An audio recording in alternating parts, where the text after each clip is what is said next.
ফুরাত নদীর তীরে স্মরণের পাহাড় বেরিয়ে আসবে, যা অর্জন করতে গিয়ে 99% লোক মারা যাবে। কেয়ামতের পূর্বে পৃথিবীর সবচেয়ে প্রাচীন যে নদী, এর মধ্যে অন্যতম নদী হচ্ছে ফুরাত নদী।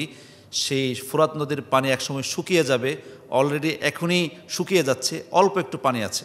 ফুরাত নদী হচ্ছে সেই নদী, যেই নদীর পাড়ে কারবালার যুদ্ধ হয়েছিল, যেখানে ইমাম হুসাইন রাদিয়াল্লাহু আনহু এবং তার পরিবারের লোকসহ 70-এর বেশি সংখ্যক লোক শাহাদাত বরণ করেছিলেন।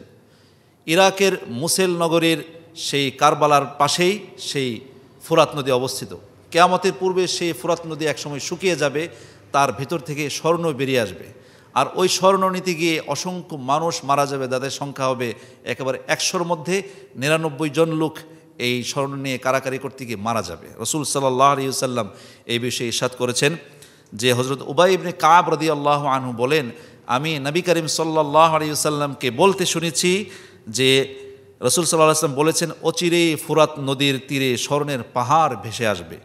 জনগণ যখন এই সংবাদ শুনবে তখন তা অর্জনের জন্য সেদিকে ছুটবে।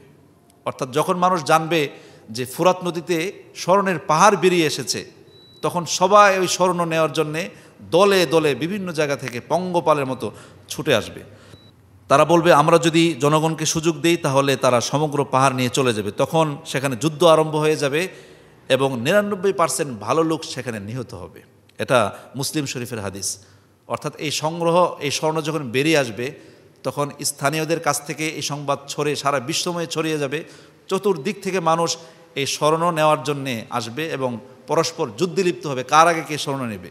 সেই স্বর্ণ নেওয়ার ক্ষেত্রে ওই যুদ্ধে প্রায় 99% লোক ভালো মানুষ মারা যাবে। আবু হুরায়রা রাদিয়াল্লাহু আনহু বলেন, রাসূল সাল্লাল্লাহু আলাইহি ওয়াসাল্লাম বলেছেন, অচিরেই ফুরাতের তীর স্বর্ণের ভাণ্ডার ভেসে উঠবে।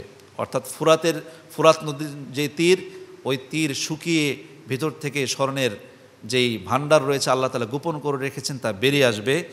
অতএব তখন সেখানে যারা অবস্থান করবে তারা যেন ওই স্বর্ণ থেকে কিছুই গ্রহণ না করে। অর্থাৎ আগেই রাসূল সাল্লাল্লাহু আলাইহি ওয়াসাল্লাম সতর্কবাণী দিয়েছেন যে যখন ফোরাত নদীর পানি শুকিয়ে যাবে, ভেতর থেকে মাটির ভূগর্ভস্থ যে স্বর্ণ লুকায়িত আছে তা যখন প্রকাশিত হয়ে যাবে, কেউ যেন সেই স্বর্ণ নিতে সেখানে না যায়। আমরা এমন লোভী যে যখন ত্রাণ বিতরণ করা হয় কোনো স্থানে বন্যার্তদের মাঝে, তখন একটা পোটলা পাওয়ার পরে আবার নিতে চাই, অন্য লোকদেরকে মাধ্যমে নিতে চাই, নিজের পরিবার ছেলে মেয়েদেরকে পাঠাই। অর্থাৎ কোনো কিছুতেই যেন আমাদের তৃপ্তি মিটে না। অনুরূপভাবে কিয়ামতের পূর্বে যখন ফোরাত নদীর পানি শুকিয়ে যাবে, তখন ভেতর থেকে স্বর্ণগুলো বেরিয়ে আসবে একের পর এক।